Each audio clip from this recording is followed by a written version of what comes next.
അപ്പോൾ ജനവിധി വിനയപൂർവ്വം അംഗീകരിക്കുന്നു. കഴിഞ്ഞ 5 വർഷം MLA എന്ന നിലയിലും മന്ത്രി എന്ന നിലയിലും ജനങ്ങൾ അർപ്പിച്ച വിശ്വാസത്തിനനുസരിച്ച് പ്രവർത്തിക്കാൻ പരമാവധി ശ്രമിച്ചിട്ടുണ്ട്. എന്നാൽ ജനവിധി കേരളത്തിൽ നിങ്ങൾക്കറിയാം പൊതുവെ കനത്ത തിരിച്ചടിയാണ് ഇടതുപക്ഷ ജനാധിപത്യ മുന്നണിക്കുണ്ടായിട്ടുള്ളത്. കളമശ്ശേരി മണ്ഡലം കഴിഞ്ഞ തവണ പിടിച്ചെടുത്തൊരു മണ്ഡലമാണ്. ഇത്തരമൊരു തിരിച്ചടിയുടെ പൊതുഘട്ടത്തിൽ അതിനെ മറികടക്കാൻ കഴിഞ്ഞിട്ടില്ല എന്നുള്ളതാണ് യാഥാർത്ഥ്യം. എന്തായാലും കേരളത്തിലാകെ മുന്നണിക്കുണ്ടായ തിരിച്ചടി അത് പൂർണ്ണമായിട്ടും പഠിക്കേണ്ടതുണ്ട്. അങ്ങനെ ഒന്നും അല്ല ഞങ്ങൾ പ്രതീക്ഷിച്ചിരുന്നത്. പക്ഷേ ജനങ്ങൾ മറ്റൊരു രീതിയിലാണ് വിധി എഴുതിയിട്ടുള്ളത്.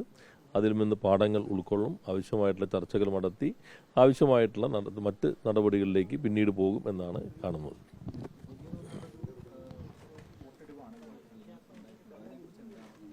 കേരളത്തിലാകെയാണോ? കളമശ്ശേരി ഇപ്പോൾ കഴിഞ്ഞ തവണ നമ്മളൊന്ന് പിടിച്ചെടുത്തതാണല്ലോ. ഇതൊരു തുടർച്ചയായിട്ട് UDF ജയിച്ച ഒരു മണ്ഡലമാണ്. അപ്പോൾ അതിൻ്റെ ഒരു ഘടനയുണ്ട്. ആ ഘടനയിൽ പൊതുവെ ഒരു ഒഴുക്ക് വരുമ്പോൾ പിടിച്ചു നിൽക്കാൻ പറ്റാവുന്നൊരു ഘടനയുള്ള മണ്ഡലമല്ല കളമശ്ശേരി. എന്നാൽ പൊതുവെ അങ്ങനെ ഒരു ഒഴുക്കിലും നമുക്ക് ഏകദേശം കഴിഞ്ഞ തവണ നമുക്ക് കിട്ടിയ ഭൂരിപക്ഷത്തിനപ്പുറത്തേക്ക് അവർക്കൊരു ഭൂരിപക്ഷം കിട്ടുന്ന സ്ഥിതിയാണ് ഉണ്ടായിട്ടുള്ളത്. അത് കുറേ കൂടി നോക്കേണ്ടതുണ്ട്. പക്ഷേ കളമശ്ശേരി നേരത്തെ പറഞ്ഞ പോലെ അതിൻ്റെ രാഷ്ട്രീയ ഘടന, പല ഘടകങ്ങൾ, അതെല്ലാം ഇത്തരമൊരു തിരിച്ചടിയിൽ നമുക്ക് അതിജീവിക്കാൻ കഴിയാവുന്നൊരു സാഹചര്യമല്ല. ജനങ്ങൾ എഴുതിയിട്ടുള്ള വിധിയെഴുത്തിനെ പൂർണ്ണമായിട്ടും അംഗീകരിക്കുന്നു.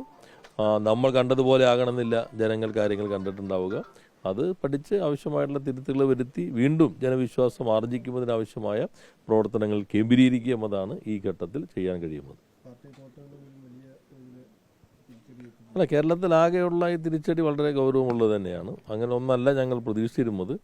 അത് ഞങ്ങൾക്ക് മനസ്സിലാക്കാനും ആ രൂപത്തിൽ കഴിഞ്ഞിട്ടില്ല എന്നതും വസ്തുതയാണ്. അപ്പം അത്തരം കാര്യങ്ങളെല്ലാം പാർട്ടി കൂട്ടായി തന്നെ ചർച്ച ചെയ്യും, ആവശ്യമായിട്ടുള്ള വിലയിരുത്തൽ നടത്തും. എന്തായാലും നഷ്ടപ്പെട്ട ജനവിശ്വാസം, ജനപിന്തുണ തിരിച്ചു പിടിക്കുന്നതിന് ആവശ്യമായിട്ടുള്ള പ്രവർത്തനങ്ങളിലാണ് കേന്ദ്രീകരിക്കേണ്ടത് എന്ന കാര്യത്തിൽ തർക്കമില്ല. പൊതുവെ എല്ലാ കാര്യങ്ങളും പരിശോധിക്കുമല്ലോ. എന്തുകൊണ്ട് ഇത്തരത്തിലുള്ള ഒരു തിരിച്ചടി ഉണ്ടായി? 10 വർഷം പൊതുവെ നല്ല രീതിയിലുള്ള പ്രവർത്തനങ്ങൾ കാഴ്ചവെക്കാൻ കഴിഞ്ഞു. വികസന കാര്യങ്ങളിൽ നന്നായി മുന്നോട്ട് പോയി കേരളത്തെ നല്ല രീതിയിൽ കൊണ്ടുപോകാൻ ശ്രമിച്ചിട്ടുണ്ട്. പക്ഷേ ജനങ്ങൾ മറ്റൊരു രീതിയിലാണ് ഇപ്പോൾ ഈ തെരഞ്ഞെടുപ്പിൽ വിധി എഴുതിയിട്ടുള്ളത്. അത് എല്ലാ ഘടകങ്ങളും ഞങ്ങൾ പരിശോധിക്കേണ്ടതുണ്ട്. വളരെ സൂക്ഷ്മമായി വിനയപൂർവ്വം ഈ വിധി അംഗീകരിച്ചുകൊണ്ട് തന്നെ ആവശ്യമായിട്ടുള്ള പരിശോധനകൾ നടത്തി നഷ്ടപ്പെട്ട പിന്തുണ തിരിച്ചു പിടിക്കുന്നതിനുള്ള നടപടികളിലേക്ക് പോവുക എന്നതാണ് ഈ ഘട്ടത്തിൽ കരണീയമായിട്ടുള്ളത്.